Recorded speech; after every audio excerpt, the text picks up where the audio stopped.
que cada um de nós esteja aberto para receber o que Deus vai ministrar nesta noite. Querido irmão, querida irmã, quando você recebe Jesus como seu Senhor e Salvador, você não apenas passa a desfrutar da sua vida maravilhosa, mas também você passa a tê-lo presente como companhia encorajadora. Você passa a ter a presença dele. Sem dúvida, Jesus é o nosso companheiro encorajador, que nos motiva e nos encoraja, nos estimula e nos levanta nas horas mais difíceis, nos momentos em que nos vemos abatidos por alguma forma de desânimo. Jesus nos chama para cumprir elevados propósitos e por isso Ele nos enviou o Seu Espírito Santo para nos orientar, para nos guiar, para nos equipar, a fim de que os Seus planos possam se cumprir nas nossas vidas. Jesus sabe tudo a nosso respeito, tudo que se passa conosco e o que Ele mais quer, o que Ele mais deseja é nos ver acertando os alvos de Deus nas nossas vidas. Ele quer ver cada um de nós acertando os passos, acertando os alvos, alcançando aquilo que Deus propõe para nossas vidas. E o que eu observo é que muitas vezes nós erramos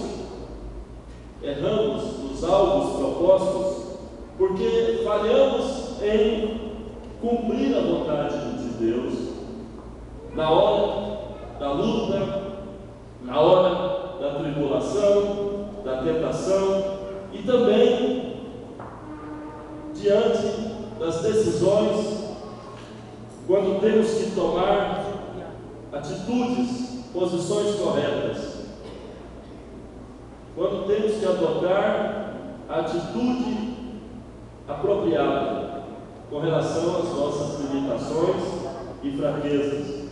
Nessas horas falhamos e por isso não focamos o alvo e acabamos errando o caminho. Às vezes, quando era o momento de manifestar a ousadia numa determinada situação, o que é que nós fazemos? Nós nos deixamos possuir pela fraqueza, pelo medo. Às vezes, quando é hora de tomarmos uma decisão firme e radical, o que é que fazemos? Simplesmente adiamos a decisão. E muitas vezes, quando chega o momento de avançarmos com coragem, com determinação para realizar um grande propósito, o que é que fazemos? Recuamos e somos tomados pelo desânimo e pela displicência. Um certo homem, bem sucedido na fé, disse que se Deus me dá um sonho, certamente que Ele dará também as condições, o potencial para realizá-lo. Se Deus lhe dá um sonho, certamente lhe dá também o potencial e as condições para realizá-lo. Quem diz amém a essa palavra? Eu tenho vivido isso, eu tenho tido experiência nesse sentido. Tenho tido a oportunidade de realizar muitos sonhos, muitos propósitos, porque eu sempre acreditei, sempre criei que Deus me daria potencial e condições para realizar os meus sonhos.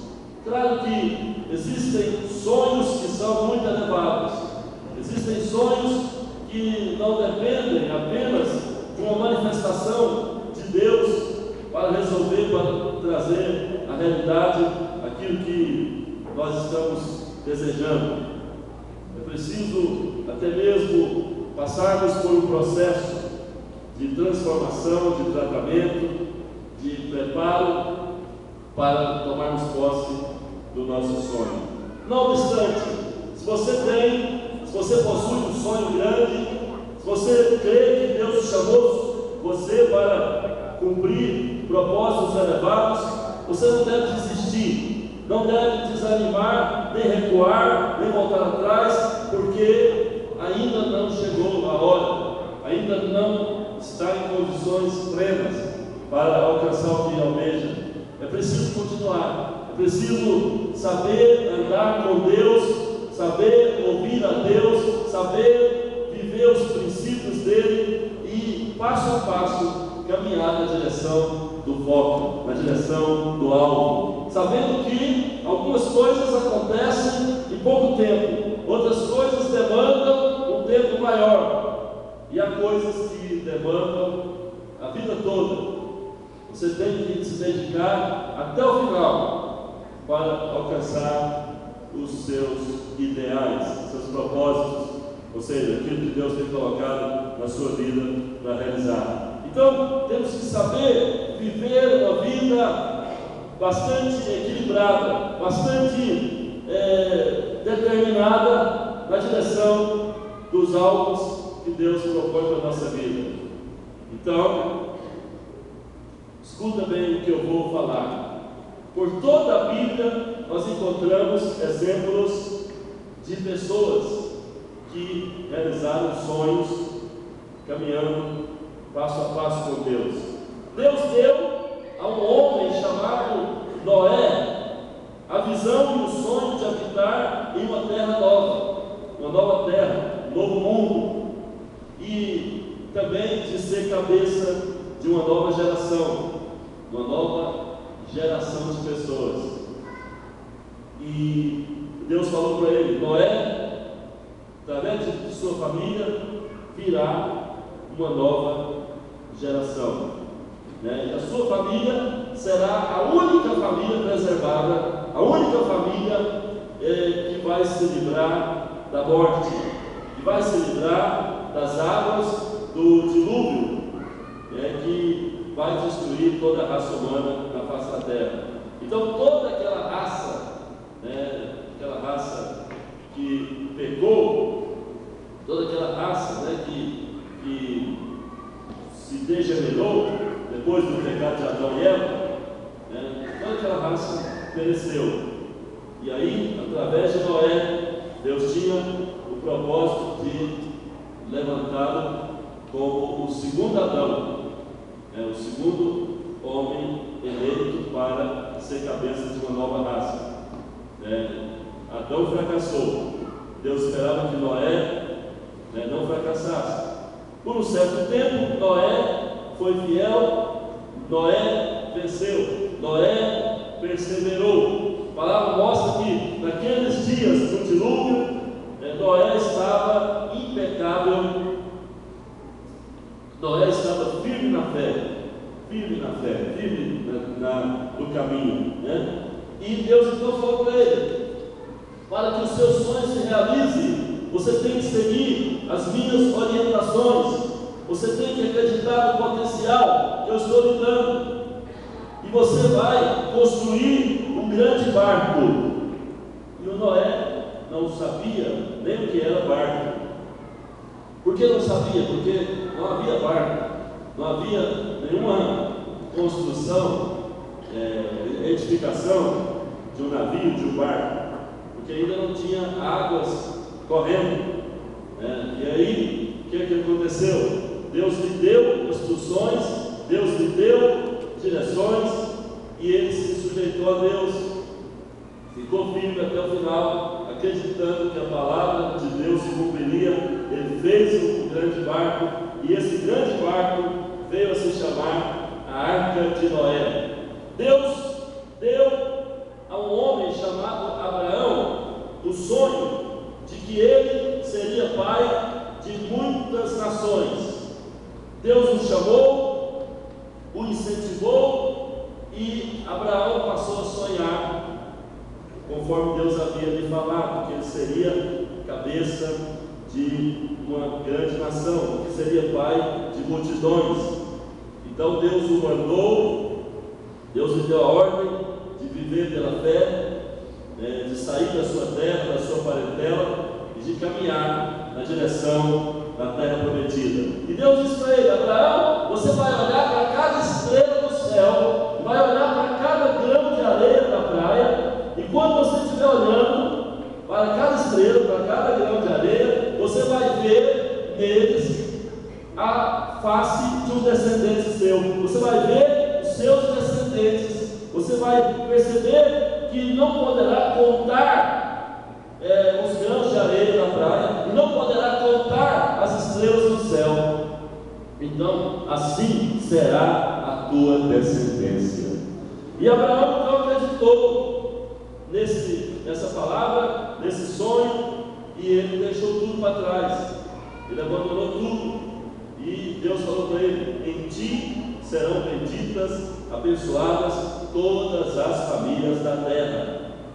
E Abraão foi então sempre focando, sempre visualizando esse sonho. Para que o sonho do velho patriarca se realizasse, Deus fez rejuvenescer o útero de Sara, sua mulher, que já era idosa, e era estéril, não podia gerar filho. E dessa forma, Sara deu à luz a Isaque, que era o filho da promessa.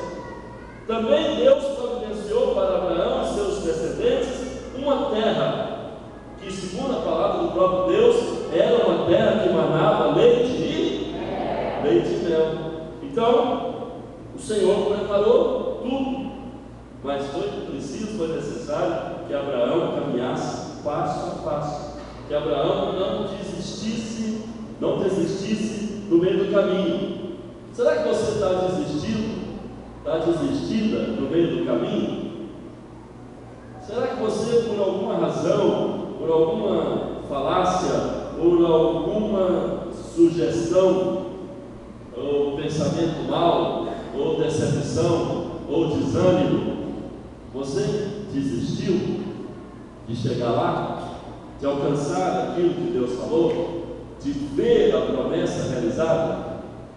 Eu não sei quantos aqui estão desistidos, eu não sei quantos aqui estão desalentados, eu não sei quantos aqui têm perdido esperança, ou têm perdido foco, mas eu quero dizer para você, apesar de toda luta, batalha, sofrimento, decepção e desânimo que possa ter vindo contra a igreja, na vida da igreja, eu permaneço acreditando que o Senhor Deus nos levará para onde Ele prometeu, e os sonhos dele se realizarão para essa igreja, e nós teremos a graça, a bondade, a misericórdia de Deus nos acompanhando, e veremos também os filhos que o Senhor vai gerar nesse lugar, que não serão poucos, será uma grande multidão.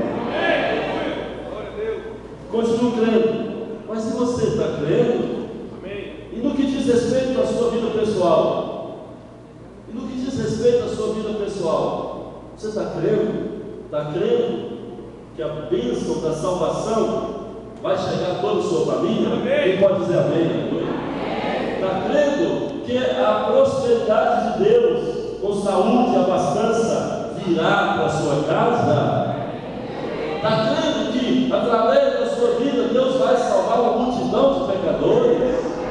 Está crendo, está enxergando que as promessas de Deus para a sua vida material, financeira, vão se cumprir em breve? Quem diz amém?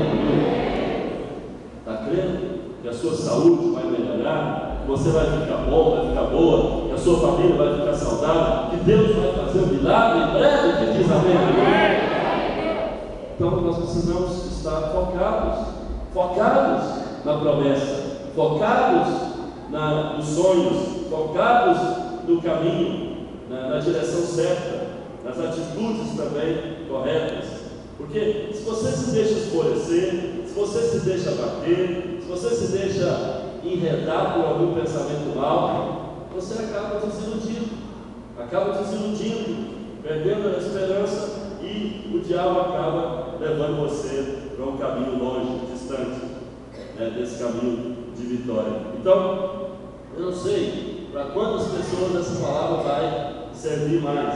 Sei que ela vai edificar todos nós aqui, né? Quem está firme e convicto da fé, das promessas, vai se estabelecer, vai se autodeterminar e vai caminhar com mais esperança, mais confiança depois dessa palavra. Mas quem porventura não está bem, não está confiante, está desiludido, desiludida, hoje o Senhor Deus manda falar essa palavra, pregar essa palavra, vai dizer para você: tem um homem de fé, pode abandonar o caminho da fé, tem uma mulher de fé, pode abandonar o caminho da fé, porque se você se propõe a ser vencedor, se você aceita o desafio de Deus de ser vencedor nessa geração, você não pode afastar, você tem que ser indesistível e caminhar no rumo certo, com o foco certo, sabendo que essa luta que você está passando, essa batalha, essa privação, essa aflição, tudo isso é parte mesmo do caminho, é parte da obra que Deus está fazendo, e Deus permite tudo isso, porque Ele precisa da sua fé, e a sua fé, ela fica mais fortalecida no terreno da provação, no terreno da tribulação. A sua fé fica mais fortalecida quando você não vacila diante do mal, diante do diabo. Quem diz amém? Aleluia. Então, é preciso passar por essas situações, é preciso superá-las pela fé. Olha, então, muitas vezes você está esmorecido, e quem está esmorecido não consegue acreditar, não consegue crer, não consegue olhar para frente, né? Deus deu para Davi, que era o menor da sua casa. A Bíblia fala que Davi era o filho esquecido. Davi era o filho, até mesmo que falava da vergonha do seu pai, né? Porque seu pai havia tido um caso, com a gentia, e deu a luz a Davi. Então Davi era aquele filho persona não grata, aquele filho que não podia ser mostrado para ninguém, era um filho completamente deixado de lado, né? E a Bíblia fala que Deus chamou Davi, né? E deu a ele o sonho de que um dia ele sentaria no trono. Deus falou para ele: você vai sentar no trono, você vai ser rei. Interessante que quando Deus falou isso para Davi, ele devia ter mais ou menos 15 anos. 15 anos, né? Nós estamos vendo tanta gente jovem aqui nesse lugar, que às vezes pensa: Deus não dá valor ao jovem. Talvez até mesmo as pessoas mais velhas aqui não dão valor a jovens. Eu quero dizer para você que é jovem, Deus dá muito valor ao jovem. Deus sempre conta com os jovens. Deus não tem discriminação, Ele usa também os velhos, os idosos. Mas você percebe que quando a empreitada é pesada, quando a obra é grande, né, Deus sempre olha para os jovens na esperança de encontrar alguém. A palavra diz que Deus caçou em Israel um jovem.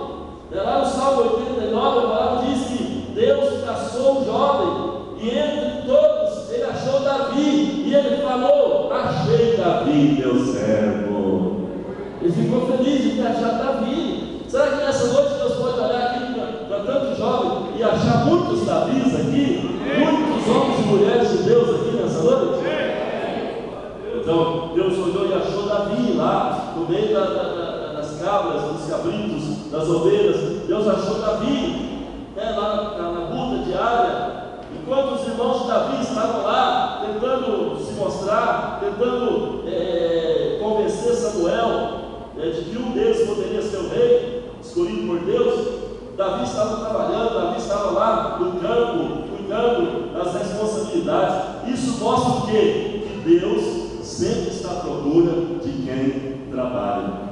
Deus sempre está à procura de quem empreende. Deus sempre está à procura de quem não está passivo, mas está na ativa, está querendo empreender, querendo fazer as coisas para Ele, querendo alcançar algum propósito maior, querendo prosperar, querendo dar o melhor padrão para a sua família. Deus olha para isso. Se você é um jovem, é uma pessoa que está buscando o melhor sua vida e andando de maneira honesta, vivendo a vida reta diante de Deus, Deus a qualquer momento vai olhar para você e vai dizer: eis o meu servo em quem a minha alma se alegra.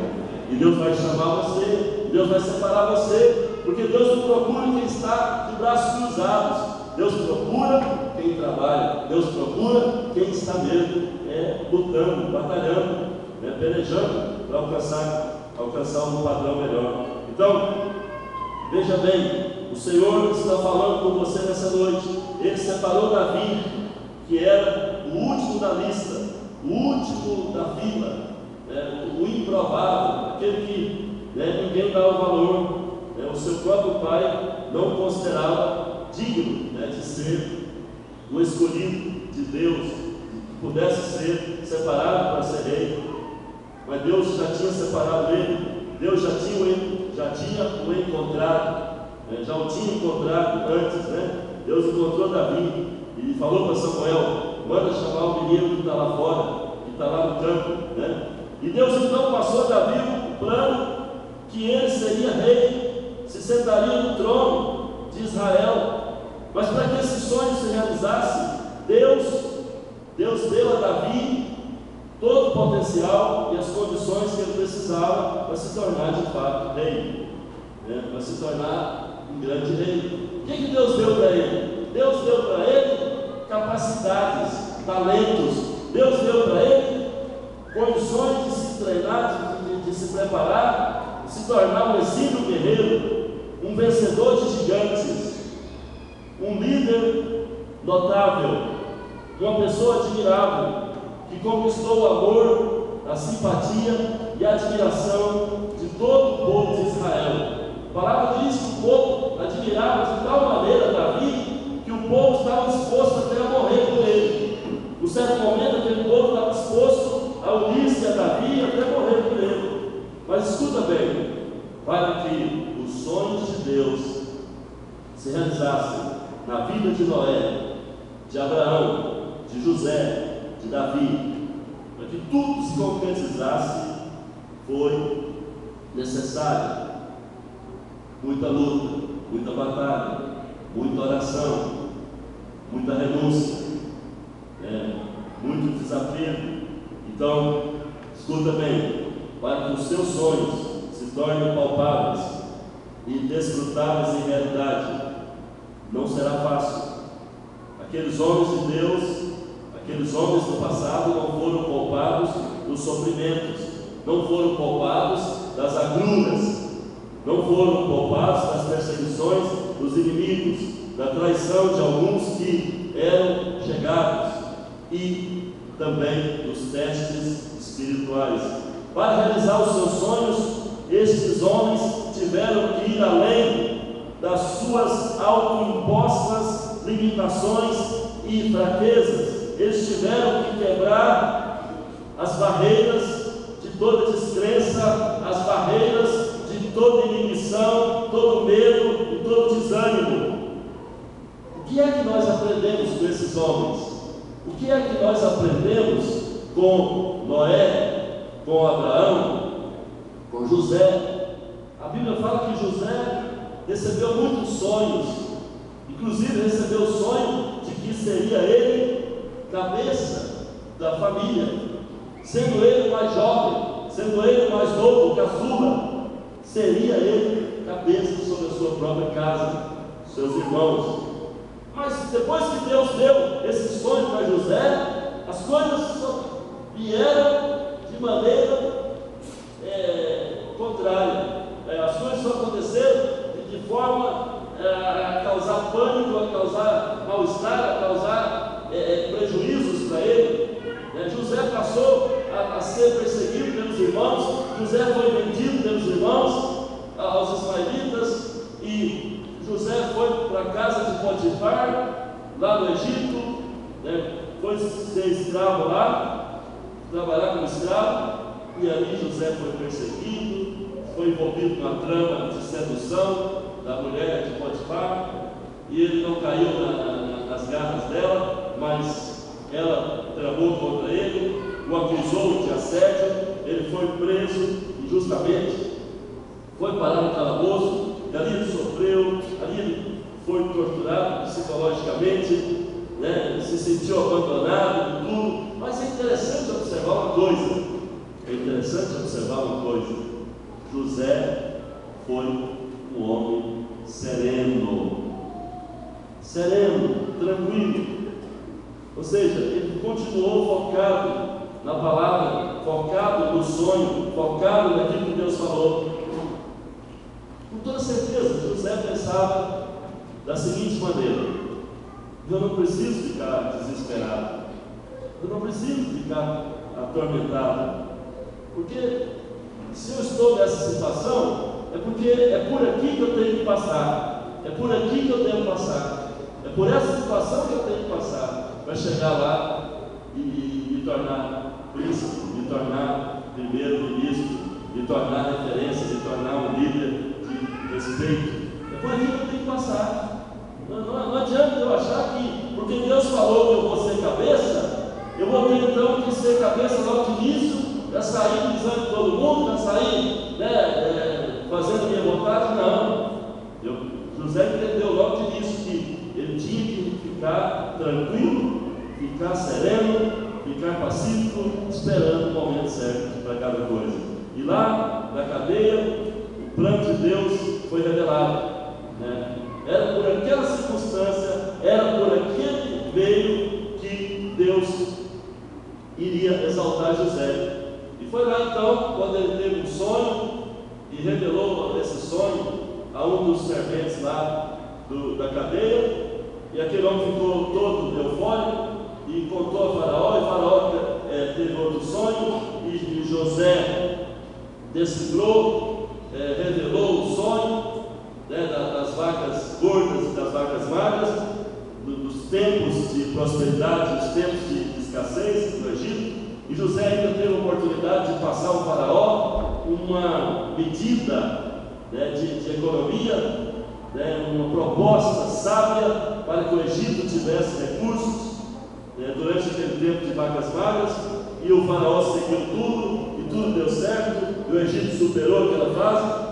E José então foi elevado, foi honrado e foi colocado como primeiro-ministro do Egito. Tudo começou a ficar claro, e quando os irmãos de José chegaram lá diante dele, sem reconhecê-lo a princípio, e José tinha nas mãos toda a possibilidade de vingar, né, de humilhar seus irmãos, prender seus irmãos, deixá-los passar fome por tudo que fizeram para ele. O que José disse? Olha, na verdade, meus queridos, na verdade, tudo o que aconteceu, até a traição de vocês, tudo que aconteceu foi a mão de Deus, porque Deus estava naquilo, e Deus está aqui, e Deus estará ali, e na minha vida a mão de Deus está presente. Tudo coopera para o meu bem, tudo é para o meu crescimento.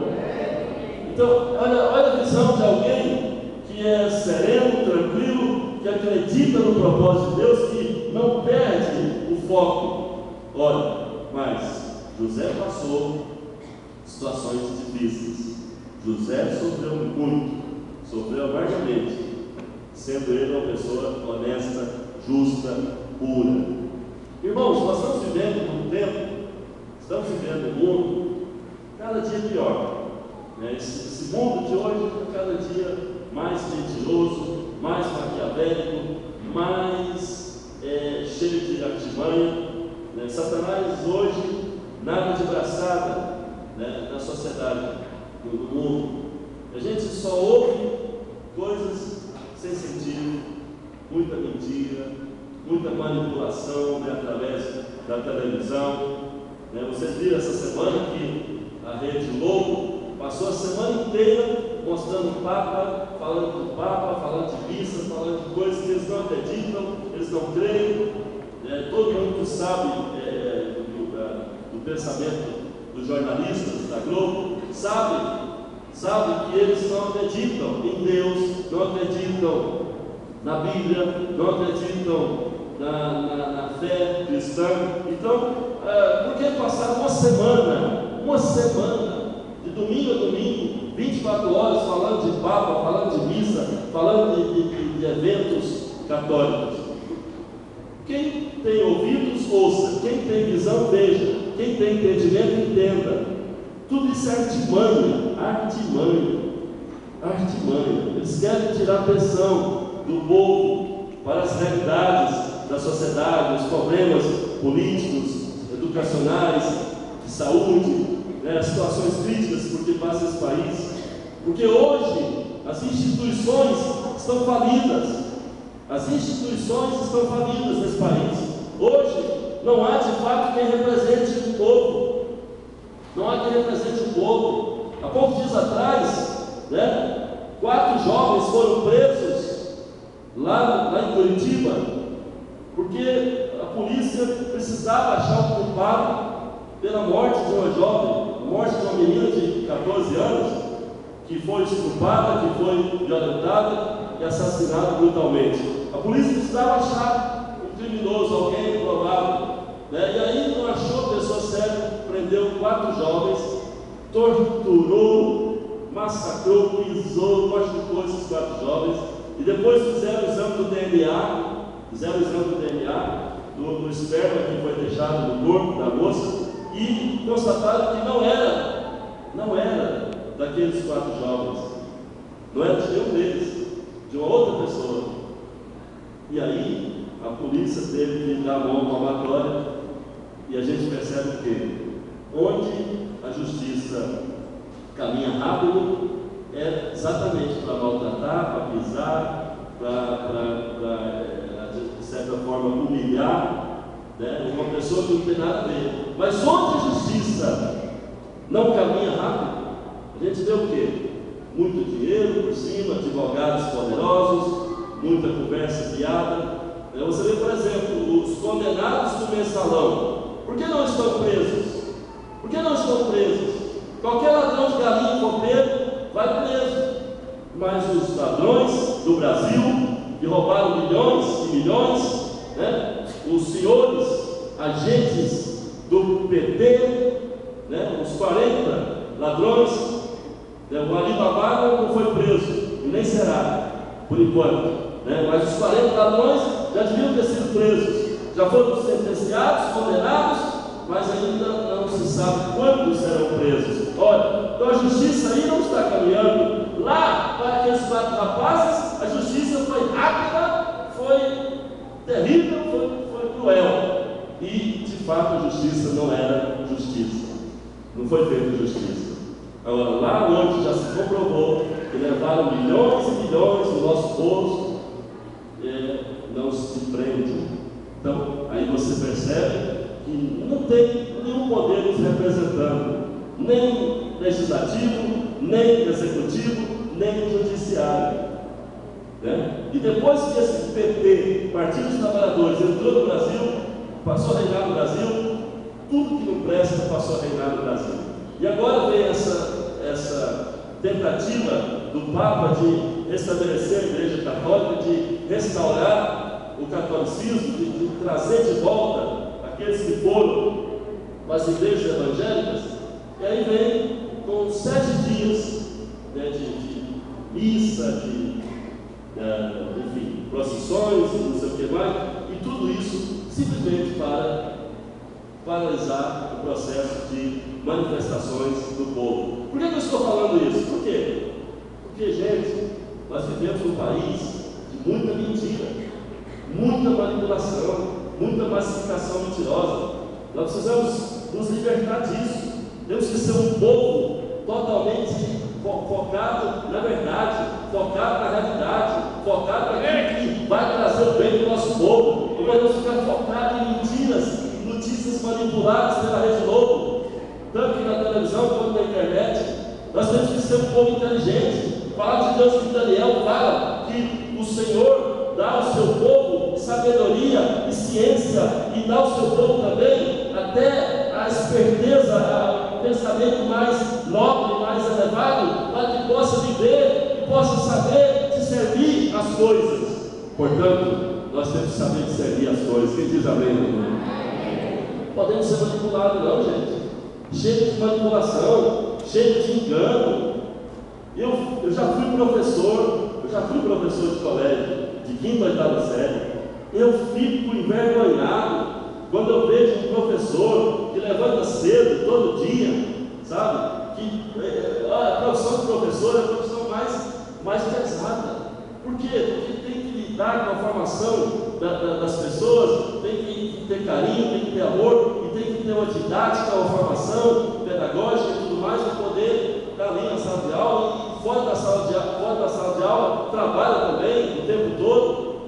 E o professor, gente, ganha uma ninharia, uma micharia, né? Os políticos, né, ganham milhões e milhões, e os professores não ganham nada. Isso é algo terrível, isso é uma disparidade, isso é uma vergonha, isso é algo mal aos olhos de Deus, mal aos olhos de Deus. Então a nossa sociedade precisa ser mais cristianizada, e a igreja precisa largar de ser também envolvida pelas conversas de políticos por aí. Eu estou falando para todo lugar que eu vou. Essa semana eu estive na rádio, dei uma entrevista na rádio 730 e falei abertamente. Falei, olha, nós precisamos fazer uma faxina no Brasil.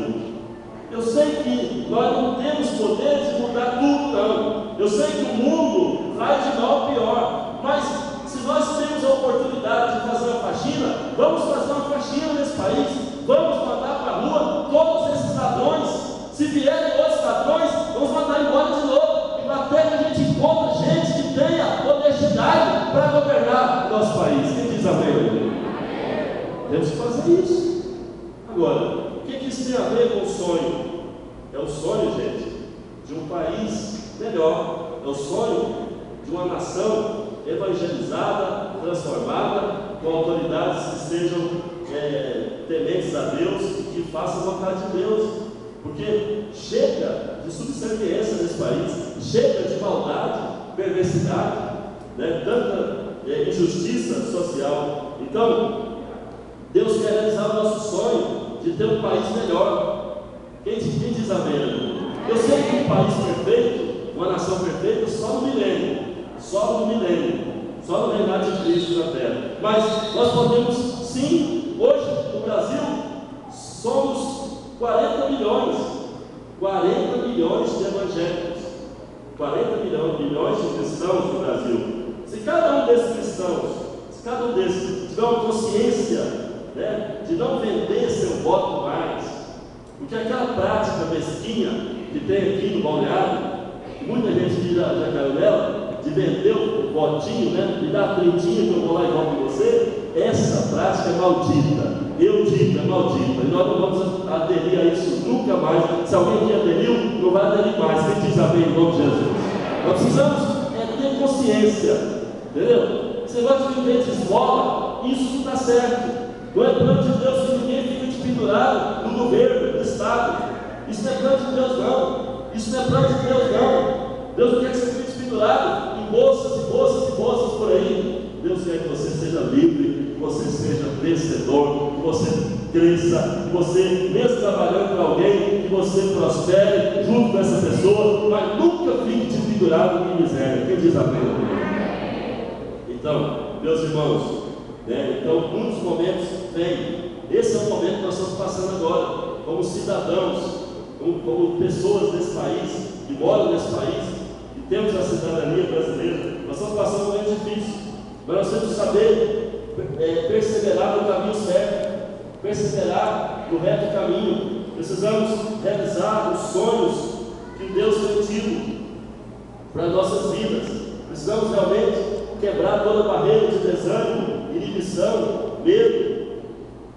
O que é que nós aprendemos com os homens da Bíblia? Aprendemos primeiro que todas as coisas que valem a pena, os grandes sonhos e ideais que Deus nos dá, requerem paciência e perseverança. Todos os sonhos que Deus nos dá requerem paciência e perseverança. Até mesmo no campo natural da vida. Observe, por exemplo, nenhum pianista ou tecladista ou violinista toca perfeitamente no primeiro momento. Assim como nenhum atleta ganha uma grande corrida na primeira vez, né? Na primeira vez que compete. Nós temos aqui um atleta, né, campeão do nosso meio, o irmão Tito Senna.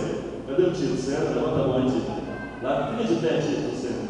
Tito Senna, cadê ele? Olha lá o Tito. Vamos aplaudir o nosso irmão, que é um homem de superação. O Tito é um exemplo de superação. É um exemplo de superação. Eu conheço o Tito desde criança, né? Foi eu que ganhei ele para Cristo, eu que trouxe ele para a igreja, e é uma pessoa que tem um estímulo, gosto muito. Ele, a esposa dele, a Neri está ali de volta também, amém, Neri? Então estamos felizes, né, de ter um casal aqui. E o Tito é um exemplo de superação, né? Primeira vez que o Tito correu, ele não venceu. Não foi, Tito? Primeira vez foi difícil, né? Muita gente falava assim: ah, Tito, desiste, rapaz, você não vai dar conta disso não.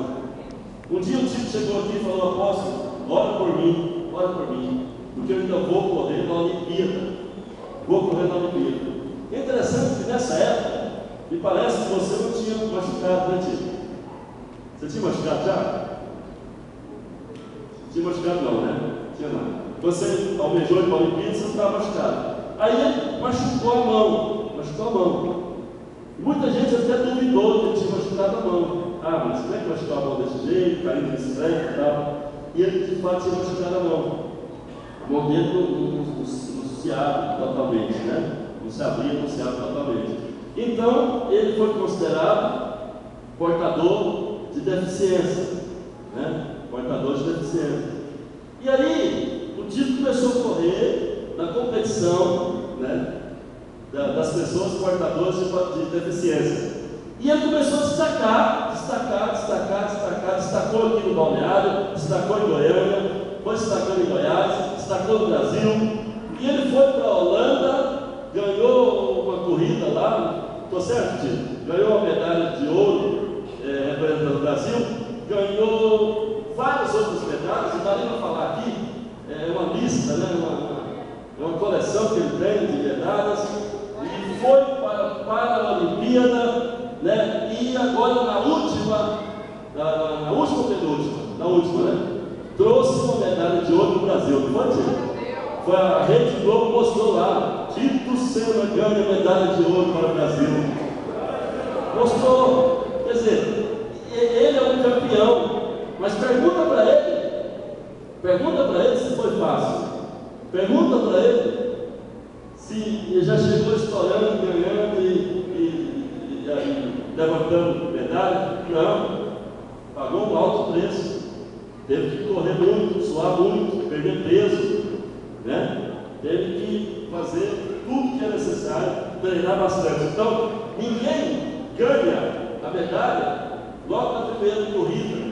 Ninguém se torna um exímio tocador de piano logo na primeira aula, né? Então, você tem que entender que na vida cristã ninguém se torna um vencedor, ninguém se torna um conquistador na primeira etapa da sua carreira. Você tem que caminhar, você tem que amadurecer, você tem que vencer o seu ego, vencer a natureza antiga, você tem que conhecer Jesus, você tem que saber viver de maneira correta, apropriada, você tem que vencer o desânimo, tem que entender que muitos momentos de desânimos são desencorajadores, mas você só vai ter uma experiência forte e vai realizar o que você sonha e vai poder colocar seu potencial, né, todo para funcionar se você perseverar, se você continuar firme e não desistir.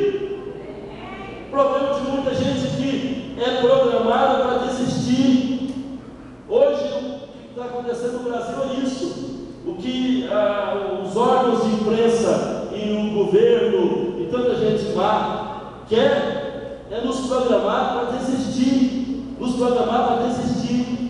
É verdade que tem muito vandalismo nessas manifestações do povo, mas o que a Rede Globo está fazendo? Mostrando tudo que não presta, é bomba, é gás lacrimogênio, coquetel molotov, não sei o que, arruaça, quebradeira, para que o povo desista, para que o povo seja tomado de desânimo. Essa semana de missa lá no Rio de Janeiro é para o povo desistir, o povo não acreditar mais que pode mudar esse país. Mas eu acredito que nós podemos mudar não só o Brasil, nós podemos mudar as nações da terra, porque nós temos o Evangelho, que é o poder de Deus para a salvação.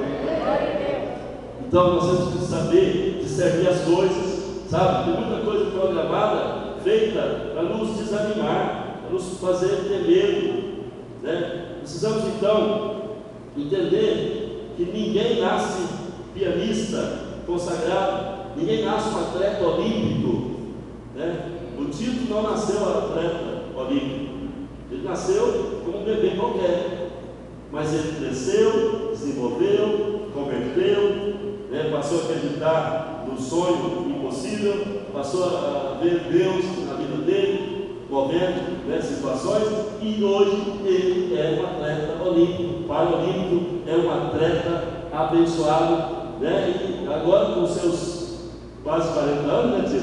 Ainda pensa em correr mais uma vez, né, tio? Ainda pensa em trazer mais uma medalha aqui para o Brasil. Então, quer dizer, não está desistindo. Quem olha para ele e fala, já acabou esse cara. Não, está firme, vai permanecer correndo. Meu irmão, permaneça correndo na fé. Olha o seu irmão e fala, permaneça correndo na fé. Permaneça acreditando. Creia no sonho possível. Creia no Deus que te chamou. Deus está preparando tudo. Ele me deu potencial. Ele me deu habilidade. Você vai chegar lá. Aleluia. Glória a Deus. Aleluia. Aleluia. Aleluia.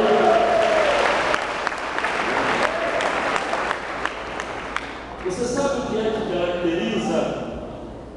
que caracteriza alguém que realiza seus sonhos? O que é que caracteriza alguém que realiza seus sonhos? Vou te falar, é o fato de se manter focado, nunca desistir, ter atitude firme de superar os momentos de desânimo. E mais, aprimorando e aperfeiçoando sua fé, seus dons e talentos. Você tem que colocar isso na cabeça. Eu preciso aperfeiçoar, eu preciso aprimorar meus dons, talentos e fé. Minha fé, meus dons e talentos. Eu tenho que aprimorar. Você não pode ficar dentro da igreja, na reunião da igreja, só pensando em coisas vazias, ou coisas que não vão tirar você do lugar. Não, você tem que pensar nas coisas que vão te projetar, que vão te alavancar, que vão te colocar para cima em lugares melhores. Eu acredito, vou falar de novo, toda essa congregação que está aqui vai comigo para Israel, vai conhecer a Europa, vai ter experiência de ganhar pessoas de outras nações. Quem diz amém? Aleluia.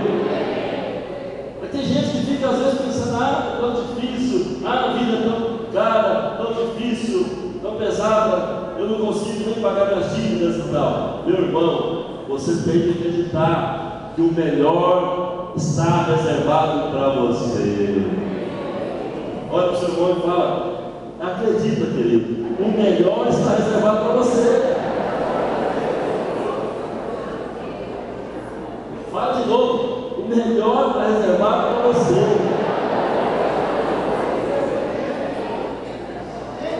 Você está crendo nisso agora? O melhor está reservado para você. O melhor está reservado para você. Então, agora, eu estou batendo na tecla. Eu estou batendo na tecla. Nós temos que vencer o desânimo. Nós temos que vencer o desânimo. Né? Conta-se uma história, que havia uma feira, uma grande feira lá no Oriente Médio, e lá estava o Bin Laden, Osama Bin Laden, lá estava o Arafat, lá estavam aqueles terroristas mais pesados, mais maquiavélicos, né? Todos na feira vendendo armas de destruição, né? E aí o diabo, Satanás, chegou e disse assim para Bilac: quais são as armas potentes aí? E o Bilac mostrou fuzis, mostrou mísseis poderosos, armas nucleares e tal. E o diabo, dentro da sacolinha, falou: eu tenho uma arma aqui que é mais potente do que essas todas, capaz de destruir uma geração toda. Aí o Bilac pegaram os olhos, né, os outros terroristas: mas que arma é essa que está guardada aí nessa bolsa? Aí o inimigo tirou uma armazinha, uma pequena pistolinha, e disse: aqui dentro dessa pistola eu tenho um veneno que eu só jogo no ar, e quando as pessoas inalam esse veneno, elas não servem para nada, elas vão morrendo devagar, morrem lentamente, perdem o rumo da vida. E aí o Pilatos disse: que veneno é esse? E Satanás falou: chama desânimo. Desânimo.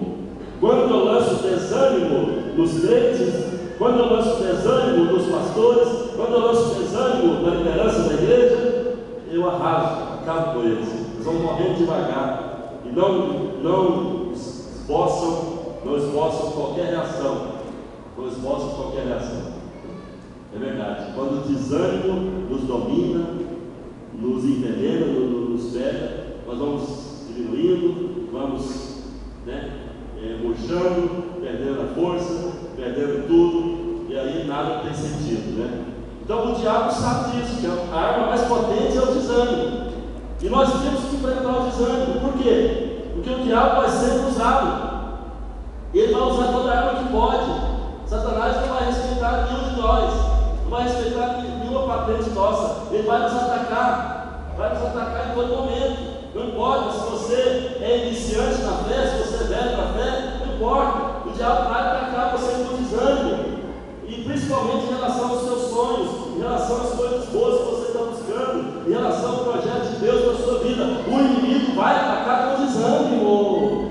Ele vai usar situações difíceis, ele vai usar doença, vai usar falta de dinheiro, vai usar algumas coisas, porque ele vai atacar fortemente nesse sentido, para que o desânimo pegue você. Porque uma vez que o desânimo pegue sua alma, você vai ficando cada dia mais fraco, cada dia mais desanimado, desalentado. Então, você tem que saber vencer o desânimo, você tem que saber se levantar. Apóstolo, como é que eu levanto?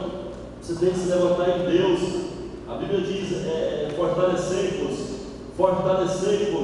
no Senhor, fortalecei-vos no Senhor e na força do seu poder. Temos que fortalecer o Senhor pela oração, pela dependência, pela fé, pela confiança nele, na palavra, mesmo diante da mais completa fraqueza e na missão. Nós temos que declarar: eu sou herdeiro das promessas de Deus, eu sou chamado para comer o melhor da terra, e nada na minha vida vai frustrar, porque os planos de Deus jamais serão frustrados.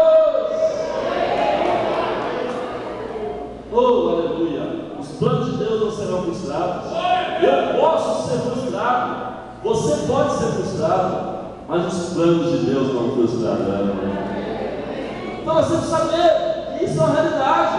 Nós temos que entender que o desânimo aparece mesmo. Satanás ele vem, e ele procura usar pessoas allegadas, pessoas próximas a nós, cujas opiniões nós respeitamos, para nos fazer desistir das coisas. Satanás pode também usar distração para nos parar, para deter o nosso progresso. Ele pode também usar de artimanha para diminuir a velocidade do nosso progresso. Você começa a progredir numa área e de repente paralisa. Deu um tempo de paralisação. Muita gente fica abatida quando vem um tempo de paralisação. Por que parou? Quantas células aqui já cresceram muitas vezes e agora estão paradas? Quantas células aqui estão paradas há um bom tempo? Por que parou? Por que essa paralisação? É uma batalha, é um cerco, é uma afronta do diabo. Se você aceita a paralisação, então vai ficar parado, a célula vai parar. Mas se você diz, Satanás, eu não vou aceitar não, eu vou fazer vinho a pé, eu vou me opor, eu vou orar, eu vou jejuar, eu vou caminhar, eu vou profetizar, e se tudo isso não der certo, eu vou me lançar nas mãos de Deus completamente e dizer para Ele: Pai, me carrega nos braços, me leva adiante, não deixa o diabo vencer, não deixa a obra parar. Então, é preciso essa confiança inabalável. Irmão, faça um retrospecto. Faça um retrospecto da sua vida, dos últimos 10 anos. Como foram os 10 últimos anos da sua vida? Com base nisso, eu pergunto agora. Alguma coisa que você abandonou? Alguma coisa que você abandonou? E que agora se arrepende disso? Alguma coisa que você desistiu? Passou para outro?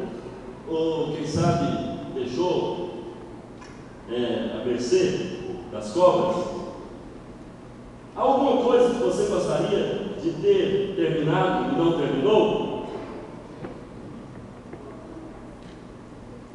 Há pessoas que dizem: eu nem sei explicar por que abandonei o que abandonei.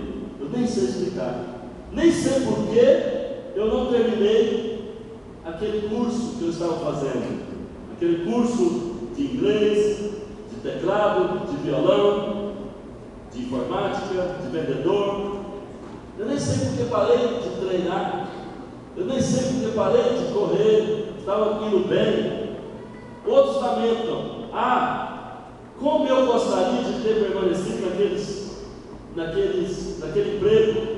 Como eu gostaria de ter permanecido naquela célula.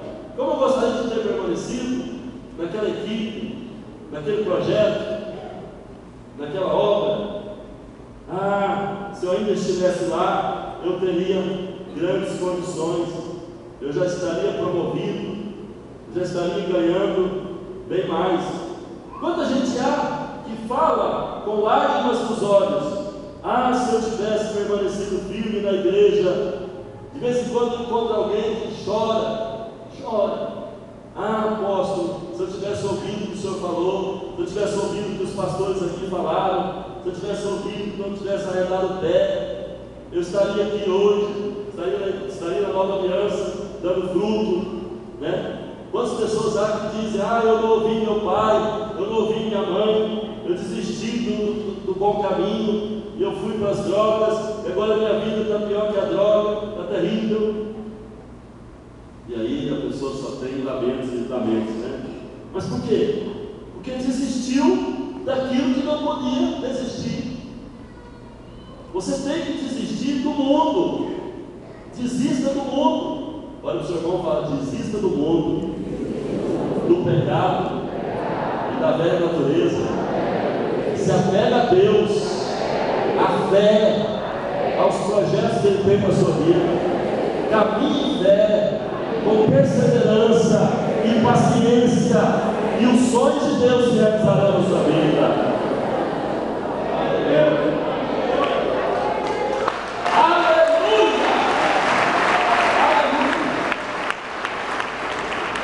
Quantas pessoas dizem: se eu tivesse permanecido amigo do fulano, amigo da fulana, se eu tivesse permanecido naquele trabalho, se eu tivesse dado ouvidos aos pastores, se eu tivesse permanecido fiel a Deus e tivesse perseverado na oração, com certeza não estaria agora vivendo essa situação crítica, né? Estaria vivendo a vida melhor.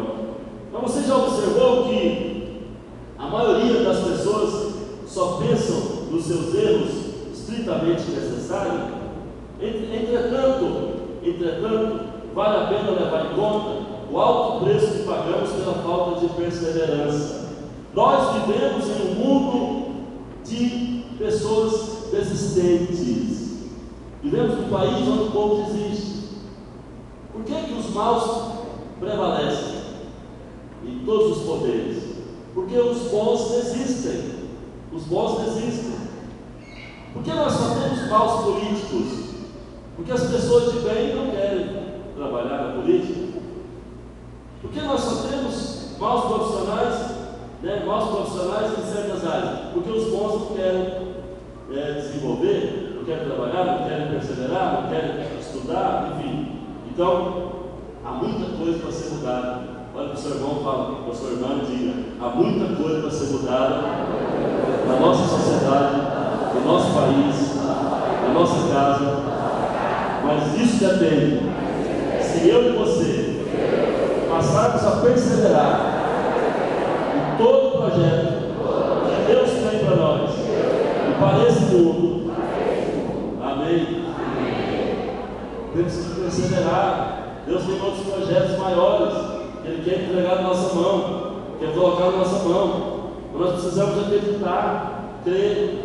Sabe, irmãos, eu acredito que a partir do ano que vem o povo vai estar de tal maneira, triste, aborrecido, chateado, decepcionado com o político, que a tendência é uma mudança total em todos os poderes, até mesmo nos altos poderes do judiciário.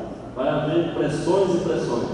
Então, se tivermos aqui na igreja pessoas qualificadas para exercer um papel na sociedade, no direito, como juiz, como alguém do legislativo ou do judiciário ou até do executivo, Deus vai poder lançar essa pessoa. Eu não estou aqui fazendo campanha política, eu estou até fora de política, mas eu penso que as pessoas de bem precisam liderar esse país.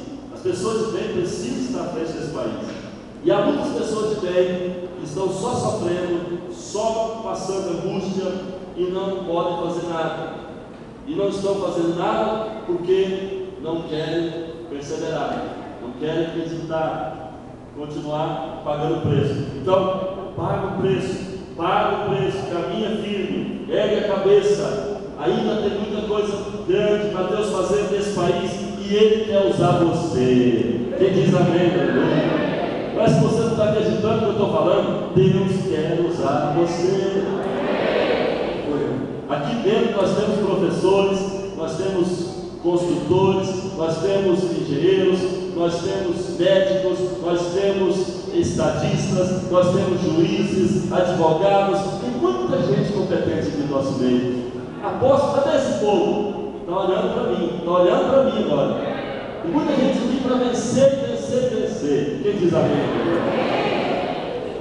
Mas se você não se anima, se você não se enche de confiança, se você não se determina e você fica desanimado, os maus prevalecem. Irmãos, sabe uma coisa? Eu tenho descoberto o seguinte, eu tenho observado e descoberto o seguinte: muitos são os que olham o seu passado, peneiram a cabeça e dizem, e falam: meu Deus, por que eu desisti com tanta facilidade? Mas a resposta simples é a seguinte: é infinitamente mais fácil desistir do que perseverar. É muito mais fácil desistir do que perseverar. Observa, é muito mais fácil desistir, é infinitamente mais fácil, é confortável, nos parece muito conveniente evitar o percurso das dificuldades para aderirmos a uma suposta solução mais fácil e, portanto, menos tensa. Todos nós queremos soluções menos tensas, menos complicadas, menos difíceis, de preferência bastante fáceis. É mais cômodo, é muito mais cômodo, você sair para jogar bola do que ficar em casa fazendo exercício de aulas de teclado, fazendo exercício de violão, né, ou lendo a Bíblia. É mais fácil ficar assistindo televisão do que passar um tempo em oração, um tempo visitando, fazendo consolidação, pregando o Evangelho. É mais fácil ficar em casa, descansando, lendo jornal, ou, quem sabe, curtindo a família, do que estar na reunião da célula, estar na reunião de visita. Muito mais fácil.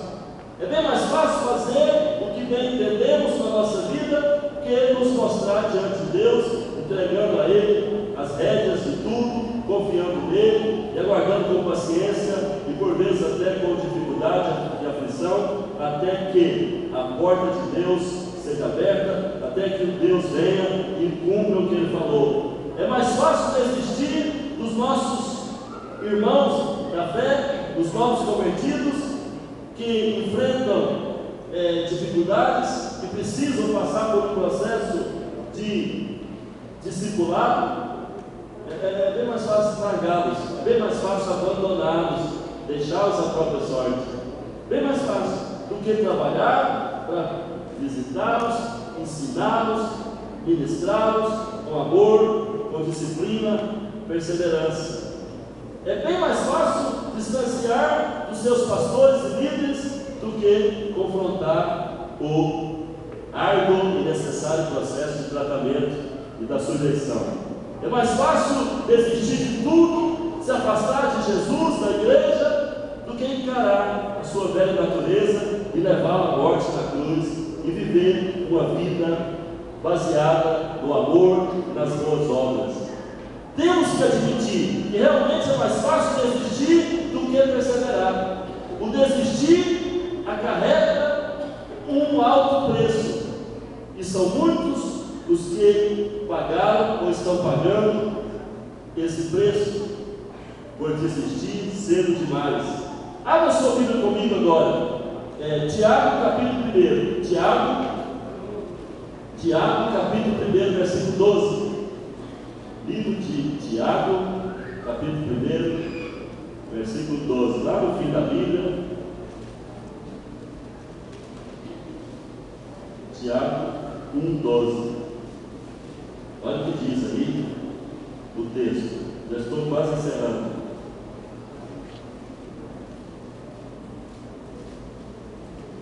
Tiago 1,12. Bem-aventurado o homem que suporta. Bem-aventurado o homem que suporta com perseverança a provação, porque depois de ter sido aprovado, receberá a coroa da vida, a qual o Senhor promete aos que o amam. Olha, bem-aventurado é você que suporta com perseverança a provação, porque depois de ter sido aprovado. Olha que o objetivo da aprovação é a aprovação, divina. Deus quer nos aprovar, Deus quer ter motivo para nos aprovar. Como é que eu vou dar nota para os meus alunos sem prová-los? Como é que eu vou dizer para os meus alunos do seminário, vocês estão aprovados, sem que eles sejam provados? Tem que ser passado no teste, passar por teste. Então, para Deus nos aprovar e lá na glória nos dar a coroa da vida, Ele precisa nos ver aprovados. E para nos ver aprovados, Ele quer que passemos por provações. E de que maneira eu devo passar pelas provações? Suportando com perseverança. Olha para o seu irmão e fala: você está afligido? Suporta com perseverança. Você está sendo tentado? Suporta com perseverança. Você está passando por um momento difícil? Suporta com perseverança. Você está sendo abandonado? Suporta com perseverança. Suporta tudo com perseverança. Aleluia! Suporta. Porque Deus te dá graça para suportar. Deus te dá o poder para suportar. Deus te dá a bênção para suportar. Deus te dá a graça para suportar. E você suportando toda provação com perseverança, virá provação divina e virá bênção e virá o progresso, e virá a promessa, e virá o que você deseja. Nada é barato, nada que vale a pena é barato. Olha para cá, nada que vale a pena é barato, sabia? Um casamento que vale a pena é caro. Não estou falando de festa, de enfeite, não. Tem casamento aí que tem 1000 enfeites, 1000 coisas, milionário, mas é um casamento que não vale a pena, não vale a pena, né? Estou falando de um casamento onde um homem de Deus encontra uma mulher de Deus, uma mulher de Deus encontra um homem de Deus, uma pessoa séria. Então, esse casamento é caro, requer muita coisa, inclusive mudança em você, porque se você está esperando uma pessoa de Deus e não está sendo de Deus, você não vai ter uma pessoa de Deus. Se você é uma moça que está esperando um homem fiel, um pastor, alguém que seja fiel, um empresário crente verdadeiro, você tem que ser uma moça fiel, santa, abençoada, que fala coisas certas. Aleluia! Se você não é, não adianta esperar que você não vai ter. O negócio é você está se cuidando, né? Está se cuidando, está sendo a pessoa correta diante de Deus, evitando pecado, santificando e andando na fé, perseverando no bom caminho. Pode ter certeza, o Senhor vai trazer para você a pessoa que é certa. Então, escuta isso, porque Deus está te falando. A perseverança é uma arma poderosa. Mas sabe onde está a perseverança? Sabe onde está a perseverança? Está no arsenal do nosso caráter. No arsenal do nosso caráter. A perseverança está dentro de nós. Se o nosso caráter não é equipado com perseverança, nós vamos cair no meio do caminho. Olha para cá. Mas como é que eu adquiro a perseverança? A perseverança você adquire diante de Deus, né? Levando a cruz a sua velha natureza, né? Levando a cruz o seu passado, levando a cruz as suas fraquezas, né? E ali Deus vai te conferir essa característica, essa atitude, essa arma poderosa que é a perseverança. A perseverança, junto com a paciência, a coragem, a disciplina e a visão, faz parte de uma lista de traços de caráter ameaçado de extinção. O problema é que vivemos no meio de uma sociedade imediatista.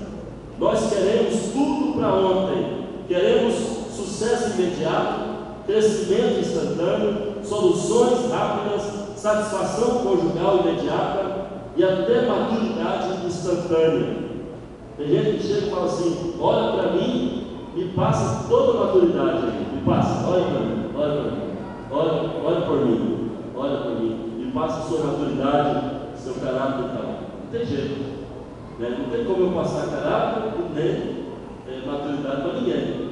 Essas coisas são adquiridas com o passar do tempo e com perseverança, né? Então, nós queremos tudo rápido, né? Se aquilo que esperamos de Deus, se aquilo que queremos não vem logo, se nossas expectativas em Deus não são atendidas, sentimos-nos tentados a desistir da oração, desistir da leitura da Bíblia, desistir de frequentar a célula, os cultos, até mesmo do próprio Deus, né? Desistimos até de Deus. Sabe por quê? Porque muitos em nosso meio têm se tornado pessoas sem qualquer determinação, e porque ainda não se rendeu a Deus e ainda não se entregou de maneira plena e não absorveu ainda a perseverança que Deus oferece. Se você quer ter um caráter aprovado, precisa ter perseverança na fé. Olha para o seu irmão e fala: se você quer mesmo ter um caráter aprovado pelo Senhor, você tem que ter perseverança na fé. E em tudo que você busca de Deus, pois a perseverança, ela é um dos traços do caráter de Deus que Ele quer colocar em você. Quem diz amém? Noé só entrou para a história como um homem de fé que sobreviveu ao dilúvio porque ele foi perseverante. Abraão só entrou para a história sagrada, se tornou pai de multidões porque perseverou. José só entrou como o homem de sucesso da história da Bíblia, que deixou a condição de escravo para se tornar primeiro-ministro do Egito, porque ele perseverou, não desistiu jamais. Davi só se tornou rei, o rei mais admirado de Israel, das nações, naquele tempo, porque Davi era homem de perseverança. Às vezes você ouve uma palavra como essa que eu estou falando aqui hoje, aí vem um impulso novo, um impulso corajoso e determinante para a sua vida, e você sai daqui motivado, mas isso vai durar apenas 3 horas, ou vai durar apenas 3 dias.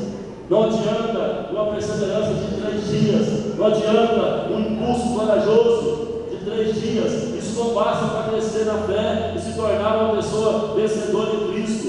Se você tiver perseverança, irá conferir sustentação à sua coragem.